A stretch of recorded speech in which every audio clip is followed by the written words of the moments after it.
Elijah Rivers was an unassuming student, often overlooked in his classroom at Jefferson Middle School in Little Rock, Arkansas. His teacher, Miss Abigail Thornton, had a reputation for being strict but fair, at least to those she favored. Elijah, however, was not one of them. She rarely acknowledged him, barely ever called on him, and when she did, it was only to highlight his mistakes rather than his strengths. It wasn't blatant mistreatment, but it was enough for Elijah to notice, and enough for his classmates to pick up on as well. "Yo, she barely even looks at you," Tyler, his friend and seatmate, had once whispered. Elijah had only shrugged, accepting it as a silent truth of his school life. But one day, something changed. Miss Thornton, who had never shown much interest in him before, suddenly called on him to answer a history question. It was unexpected, but Elijah delivered a flawless response, leaving both his classmates and the teacher momentarily surprised. This, however, was just the beginning. As the class ended, Miss Thornton asked Elijah to stay behind and, in a tone that felt more like a challenge than an invitation, instructed him to play the old piano sitting in the corner of the room the next day. She had overheard him mention his grandfather, a jazz pianist, and now she seemed determined to test him, not out of curiosity, but with the intent to make him stumble in front of the entire class. Elijah knew exactly what was happening. He had spent enough time being overlooked to recognize when someone expected him to fail. But what Miss Thornton didn't know was that Elijah had been playing piano since he was 5. That night, he barely slept, thinking over what was to come. Yet, by morning, he had made his decision.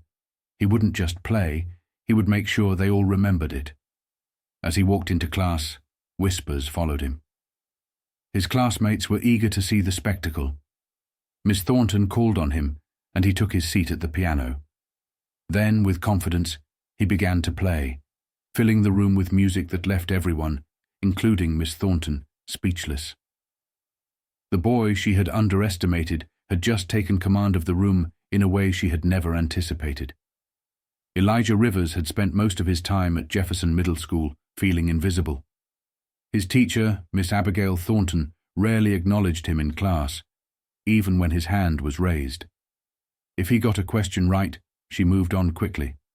If he got one wrong, she lingered just a bit too long, almost savoring the moment.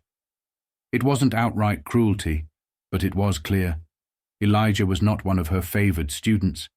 His classmates noticed it too.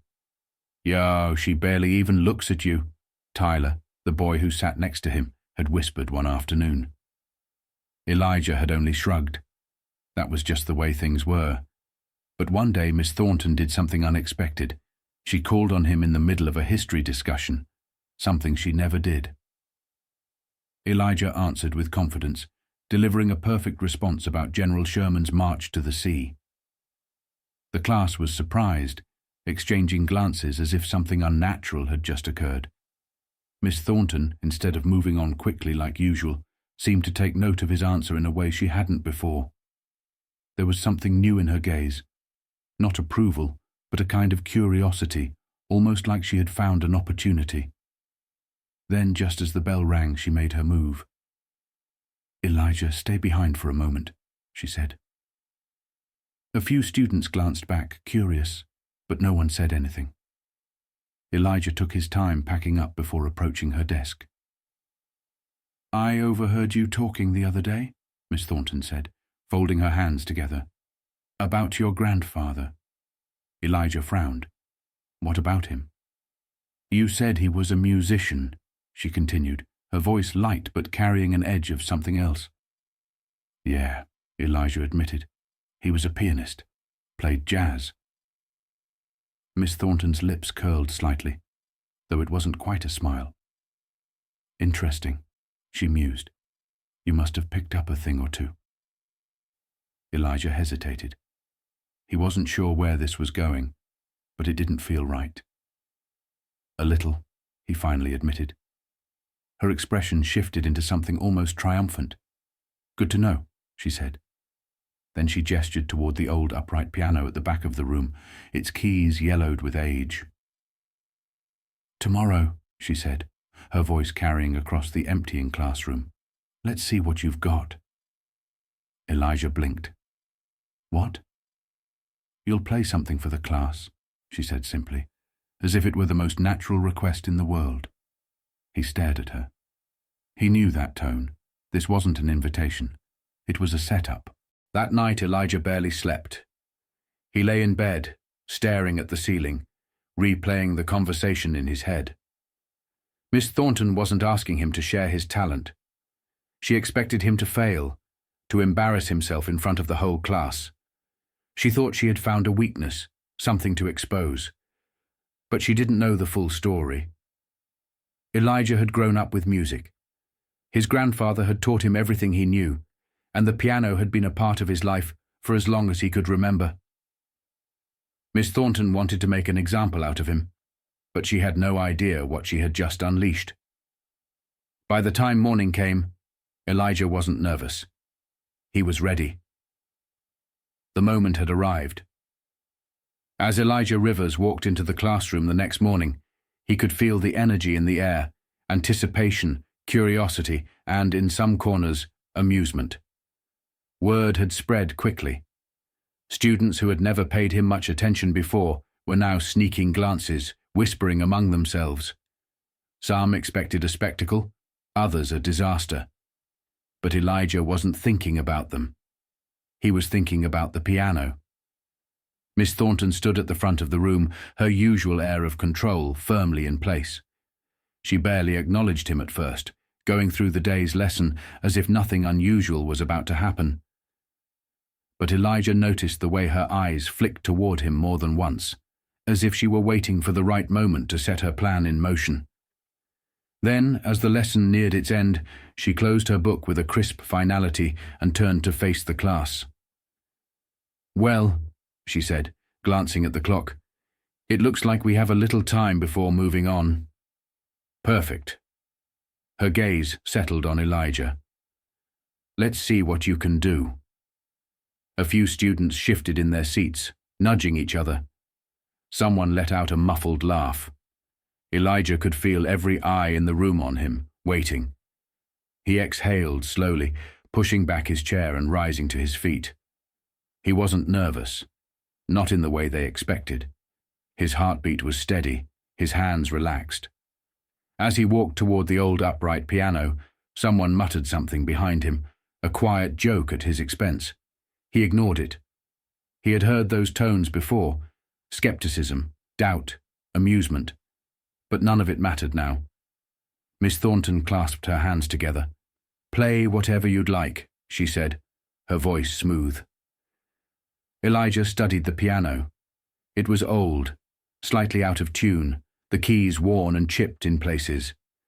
It wasn't like his grandfather's piano, the one he had grown up playing. But it didn't matter. Music wasn't just about the instrument. It was about the player. He sat down, resting his hands on the keys, feeling the weight of them beneath his fingers. He let a single breath fill his lungs. Then he played. The first few notes drifted through the air, soft, steady, rich with something deeper than sound.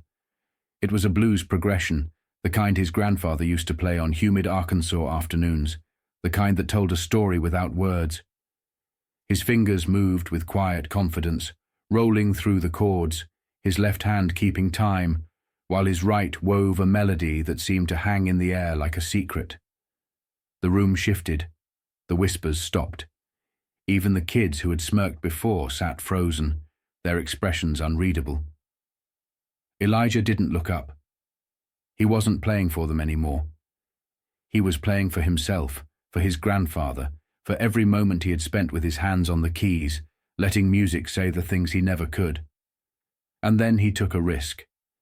His hands moved into something more intricate, a run his grandfather had taught him. A complex, rolling melody that climbed and fell in perfect harmony. It wasn't just skill. It was emotion, raw and real, filling every inch of the classroom. Miss Thornton's arms were crossed, her expression unreadable, but her brows furrowed just slightly. This wasn't what she had expected. The crescendo built, notes colliding, resolving, echoing through the silent room. Elijah poured everything into the final run, pressing down on the last chord with deliberate weight. Then, silence. For a moment, nobody moved. The last note hung in the air, stretching out before fading completely. Then, a single clap. It came from the back of the room, then another, and another. Within seconds, the classroom erupted into applause. Tyler let out a low whistle. Damn. Brandon, who had cracked a joke earlier, sat back with his arms crossed. He wasn't smirking anymore. Elijah sat still, hands resting on his lap. He wasn't smiling. He wasn't waiting for approval. He had already won. The applause filled the room, a sound that had never been meant for Elijah Rivers before. It wasn't polite or forced. It was real. Students who had barely acknowledged his presence before now exchanged glances, their expressions shifting from surprise to something closer to admiration.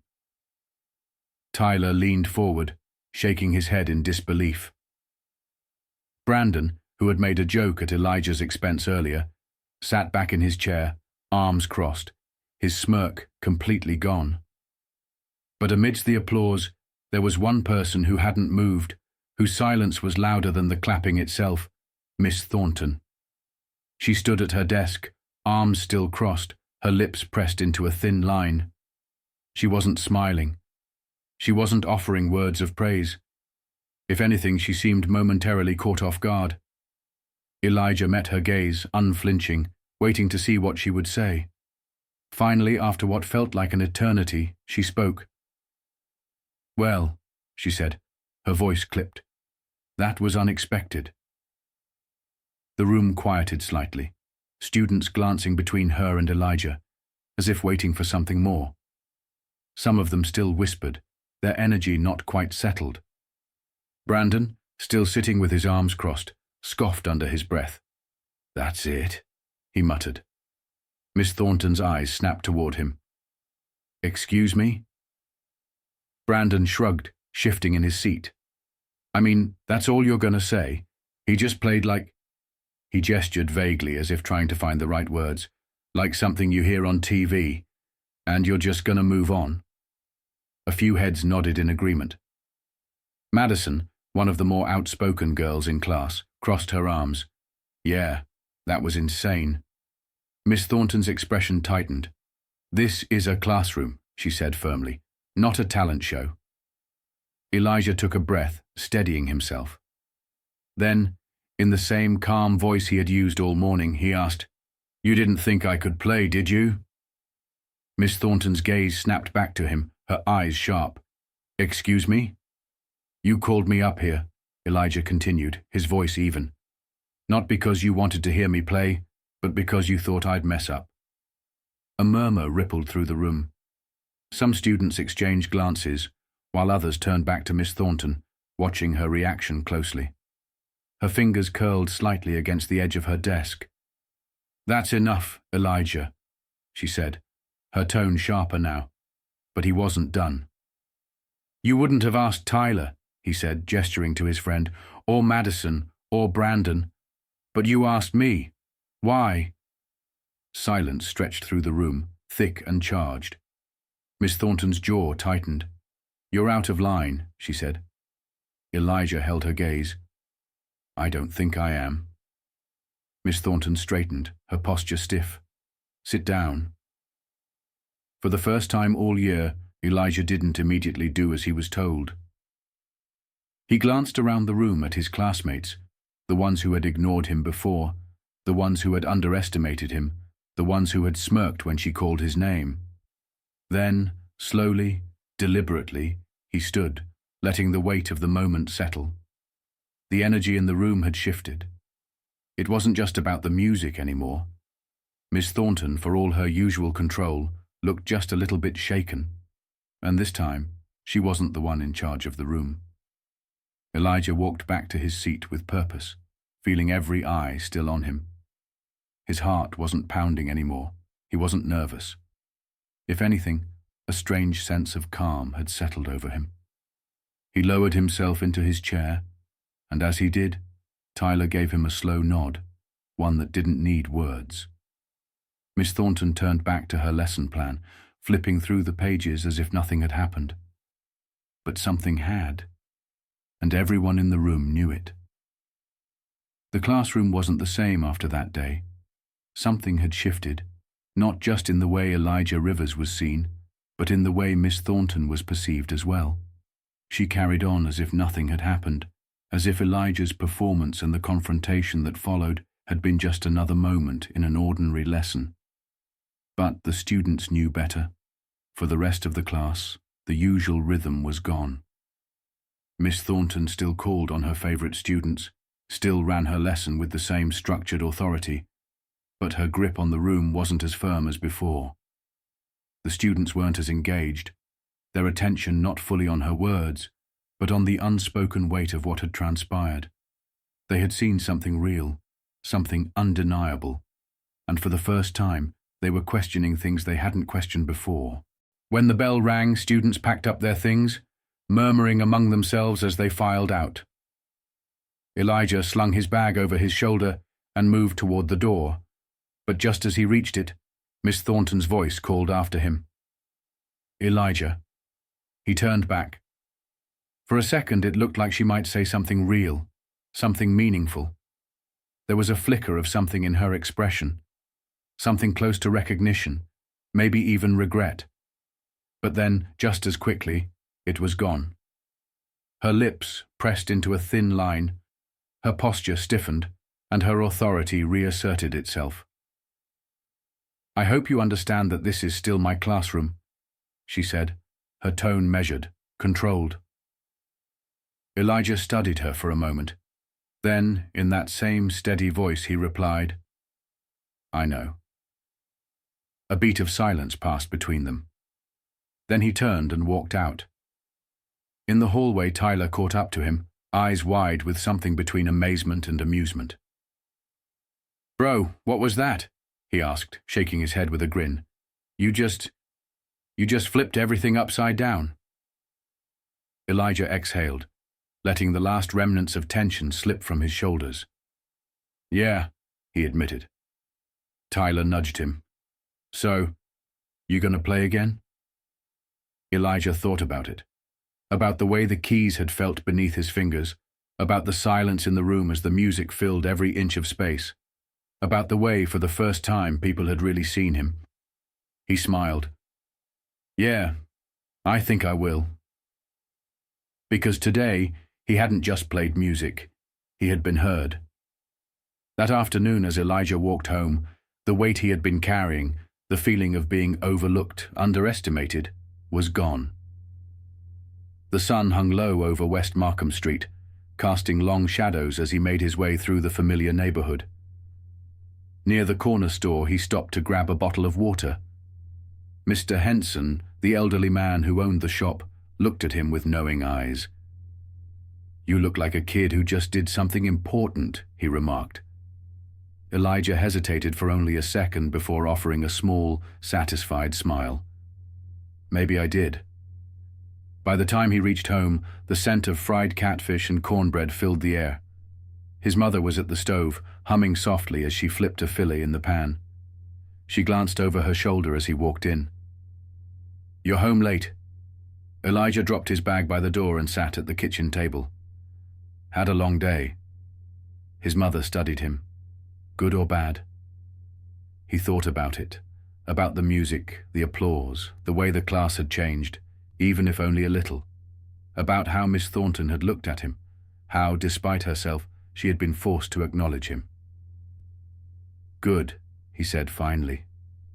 "Really good." His mother turned off the burner, wiped her hands on a dish towel, and sat across from him.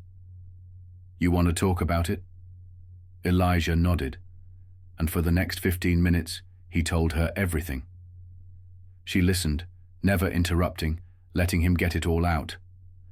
Her expression shifted between concern, pride, and something softer, something like understanding. When he finished, she exhaled. "Sounds like you made her uncomfortable." Elijah nodded. "I think I did." His mother studied him for a moment, then reached across the table, squeezing his hand. Good. The next day at school, things weren't drastically different, but the energy had changed. People saw him now, not just Tyler or Brandon or Madison, the whole class. During lunch, a few students who had never spoken to him before stopped by his table. "Dude, you were insane on that piano," Madison said, sliding into the seat across from him. "How long have you been playing?" "Since I was 5, Elijah answered. Tyler shook his head in disbelief. "Man, you've been holding out on us." Elijah smirked. "Guess so." From across the cafeteria, Miss Thornton walked by, tray in hand. Their eyes met for only a brief moment. This time, she was the one who looked away first. And Elijah? He just kept eating. Because he had already said everything he needed to say. Some lessons aren't taught in books. Some moments change the way people see the world, whether they want to or not. Miss Thornton had spent the year looking past Elijah, and in just a few minutes, he had made sure she would never do it again. One of the most powerful lessons from Elijah's story is the importance of resilience and self-worth. In life, we often encounter people who underestimate us, who assume we are incapable based on their own biases or limited perspectives. Elijah's response was not through argument or defiance, but through action, by allowing his talent to speak louder than the doubts placed upon him. For older adults, this lesson is particularly meaningful. Society sometimes overlooks the wisdom, experience, and abilities of those who have lived long lives, assuming that age diminishes value.